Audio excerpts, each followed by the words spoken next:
Hey guys, welcome to SF Pet Shop. তো আজি নলবাৰীৰ পৰা দাদা একজনে বাজিছ একযোৰা 2 ফুটি কেজ এটা আৰু মাটিৰ কলহ এটা মানে চৰাইৰ নেষ্টিঙৰ কাৰণে অৰ্ডাৰ দিছে। তো এইটো চাই ল'ব পাৰিছে, বাজিছটো ফুল একদম এক্টিভ আছে আৰু 2 ফুটি কেজটো আপোনাৰ আৰু এইটো কলহটো মোটামুটি ৰেডিমেডে বনোৱা থাকে, তেনেকৈ লাগিলে কণ্টেক্ট কৰিব। আৰু চৰাইটো চাব পাৰিছে ফুল হেল্ডি।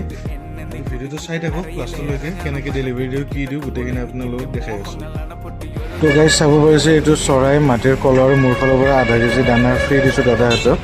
তো এইটো চাব পাৰিছে এইটো নলবাৰী গণেশ মন্দিৰত ইটো হয়, ইয়াতে ৰখি আছোঁ, দাদাহঁতে আহিব।